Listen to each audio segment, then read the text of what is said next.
Yo, what is going on, you guys? It's your boy King Sanders here, and we are back with another day of sports betting. This is going to be for Tuesday, February 8th slate of NBA games. I'm super excited to hop into it, but first, I just have a couple things I wanted to address. We have some good news, we have some bad news. The good news is we did have another profitable day. We did end up going 2-1 on our plays, and I will recap those in a second. The bad news is we did end up missing the parlay that I did have on my Twitter by one leg. Yeah, we missed it by one leg, and it was my boy that I had the jersey on of, Io DeSumo. We just needed him to get 3 assists, and he ended up with just as many as me and you. So, very unfortunate, but overall, it still was a fantastic game to go to. I got to see Zach LaVine drop 30. I got to see DeMar DeRozan drop 30, almost 40, and Booker almost dropped 40. So it was a fantastic game. Chris Paul had like 19 and 11. Fantastic game to go to. And then the backdoor cover by Illinois alumni Malcolm Hill was also fantastic to watch. So I really, really enjoyed the game. It was fantastic. I had a great time. But before I hop into my plays and my recap and stuff, I did just want to go ahead and say we did hit 3,000. We hit 3,000 right in the middle of the day. And so I really can't thank you guys enough. It means so much to me. We're now going to be on the road to 4,000. I will be doing a parlay giveaway, but it won't be until tomorrow.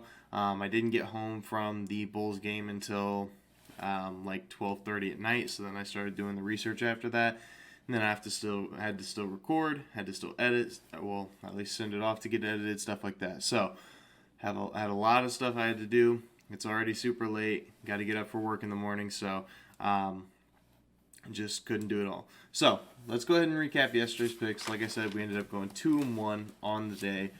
So we did have Gary Trent Jr. over 19.5 points versus Charlotte. He did end up cashing that one. Then we had the Heat minus 4.5 versus Washington. That one also cashed. And then the only one that didn't cash was the Thunder team total over 100.5 points versus the Golden State Warriors. They finished with 98. I know the line moved a little bit. I think it moved all the way down to 97.5, I believe. So it would have finished right on the hook either way. So kind of just a tough loss there. I was trying to debate between the over and the under, but recently just figured they had a little bit of a chance there. So let's go ahead and hop into today's plays. Our first play of the day is going to be Desmond Bane over 17.5 points versus the Los Angeles Clippers minus 125 odds. Desmond Bane has had a really rough last couple games, finishing with just 7 points and 13 points in his last 2 games. But before that game, he actually has cashed in 4 of his last 5. So technically, however you want to look at it, 4 of his last 7 games, he has hit this over. And I do think he has a good shot against it again. In the last 3 games, the Clippers, they actually, surprisingly, have been giving up a lot of points. They have actually given up the second most points per game in the entire NBA in the last 3 games. And versus the Clippers, Desmond Bane's been really solid. Desmond Bane has actually cashed in 2 of his last 3 versus the Clippers.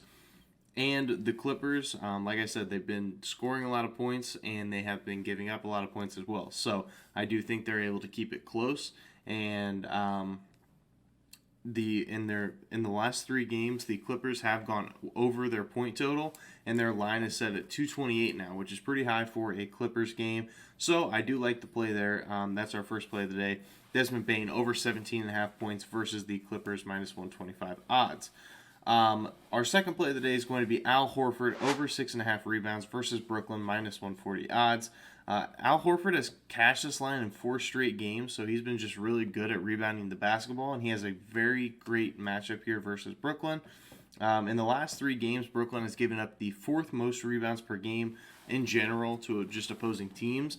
And in the last 3, Brooklyn also has had the 4th worst field goal percentage. So they basically give up a lot of rebounds and they miss a ton of shots. So I think it is a perfect formula for Horford to hit us over.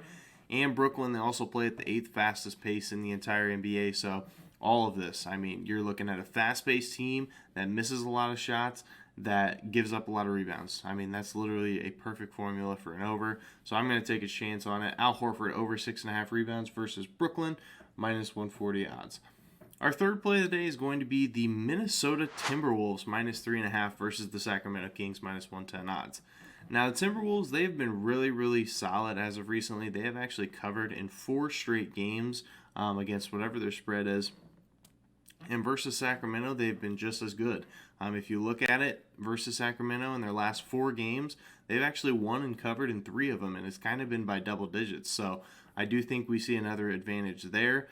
And it does look like in the last 3 games, Minnesota has been the second best offense in the entire NBA. So they've been able to score a ton of points recently, and I just think that it's going to be a little bit tough for Sacramento to keep up. Now, the problem that I do have with this game before you guys do hammer it is it does look like the Minnesota Timberwolves do have a couple of injury concerns. It looks like they have 3 or 4 people that are questionable. And if you look at it from the flip side for Sacramento, I think Marvin Bagley and De'Aaron Fox are both questionable as well. So I would probably wait for some more injury news before betting on this game. But I still like the Timberwolves if every one of those players are out. So that's kind of the way I'm judging it right now. And hopefully, De'Aaron Fox and Bagley don't get ruled in and everyone for the Timberwolves gets ruled out. But that's the play for right now. Timberwolves minus 3.5 versus the Sacramento Kings. Minus 110 odds. And then our fourth and final play is going to be Anthony Davis under 24.5 points versus the Milwaukee Bucks minus 115 odds. Now, if you look at Anthony Davis's game log, he's actually been fantastic. All right, and so taking an under usually doesn't make sense. He has cashed in 5 straight games, so he's been really good, like I said. But Milwaukee, he just has a really tough matchup against Milwaukee. When it comes to Milwaukee, in their last 3 games, they do have the 7th best defense in the entire NBA, so not really allowing a ton of points to opposing offenses.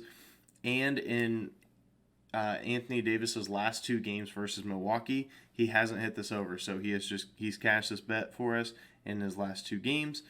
And Milwaukee also forces a lot of teams to miss a ton of shots. Opponent's field goal percentage versus Milwaukee is just 44.3%, which is the 6th worst in the entire NBA. So that is going to do it for today's video. Really quick, I did want to go ahead and give a quick shout out to all of our members. So we did have Richie Sherman. Like I said, he was our first official member on the channel. Then we had Chief Facer. He was the second member on the channel, and we had Professor Pedro as our 3rd member of the channel. So if you guys do want to be featured in the video, and you guys do want to give out some of your picks, just feel free to hit the join button down in the comment section down below. But yeah, that is going to do it for me. The $3,000 parlay is going to be coming. It'll just be coming tomorrow. I just didn't have a whole lot of time to be doing a ton of research, so tomorrow will be the day. So we're on the road to 4,000, so make sure to like, comment, subscribe, and turn on that notification bell so you guys know whenever I post. This is King Star signing out. Peace.